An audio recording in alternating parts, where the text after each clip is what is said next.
Guys, welcome back to my channel. कैसे हैं आप सभी। तो फ्रेंड्स, जस्ट अभी आई हूँ मैं एग्ज़ाम देकर एंड मेरा आज 2 अगस्त को फर्स्ट शिफ्ट में एग्ज़ाम था, जो एटीएम वाली थी, उसी में मेरा एग्ज़ाम था। तो मेरे कितने अटैम्प्ट हुए हैं वो मैं आपको बताती हूँ। तो फ्रेंड्स, आई होप आप सभी का एग्ज़ाम भी बहुत अच्छा हुआ होगा। तो जस्ट अभी मैं आई हूँ एग्ज़ाम देकर एंड आते ही मैं ये वीडियो बना रही हूँ। तो मैं आपको बताती हूँ कि मेरा एग्ज़ाम कैसा हुआ है। सबसे पहले इंग्लिश का सेक्शन खुला था एंड उसमें वही एक पैसेज था एआई के ऊपर, एक सीए करके कुछ था, मतलब मुझे एग्जैक्टली याद नहीं आ रहा है, बट उस पैराग्राफ में मतलब एआई के उस मॉडल का एग्जांपल दिया गया था। और जो हम शॉपिंग वगैरह करते हैं तो उससे रिलेटेड एक पैसेज था, तो वो पैसेज आया था एक पूरा। एंड उसमें जो मीनिंग्स थे कुछ वर्ड्स के, सिनोनिम्स बताने थे और सेम जो थे, तो वो काफ़ी इजी थे, तो वो मैंने ईज़िली कर लिए थे।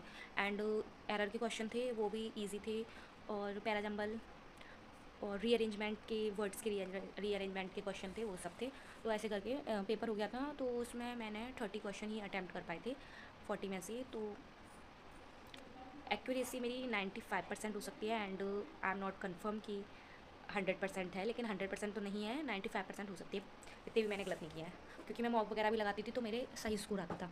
एंड आफ्टर डेट जब क्वांट्स का सेक्शन खुला तो गाइज मुझे ऐसा लग रहा था कि मैं क्वांट्स में बहुत अच्छा अटैम्प्ट कर लूँगी, बट अनफॉर्चुनेटली मैंने इतना ख़राब कर दिया कि मैं आपको बता नहीं सकती। ओनली 18 अटैम्प्ट्स किए हैं मैंने। एक डीआई थी और एक डीआई थी, एक बॉयज़ गर्ल्स वाली डीआई थी, टोटल बॉयज़ ही रखे थे और जो डिफरेंस ही रखा था बॉयज़ और गर्ल्स का।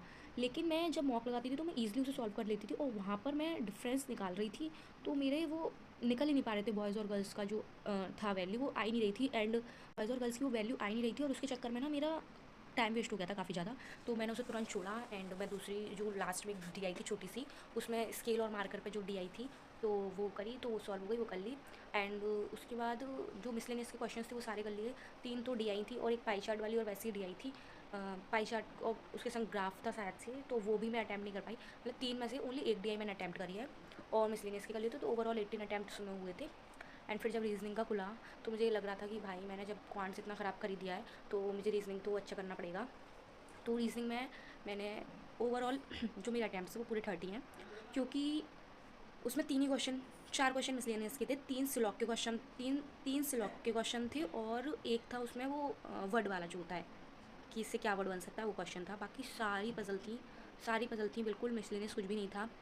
तो वो सारी मैंने जल्दी जल्दी बना दी थी, तो पूरे 30 क्वेश्चन अटैम्प्ट हो गए थे। तो ऐसे करके ओवरऑल मेरे हुए हैं 78 क्वेश्चन अटैम्प्ट। एंड विद मेरी क्वांट्स और रीजनिंग में तो एक्यूरेसी पूरी 100% है, एंड इंग्लिश में ओनली 95 या 90 कह सकते हैं, लेकिन 100% नहीं कह सकते।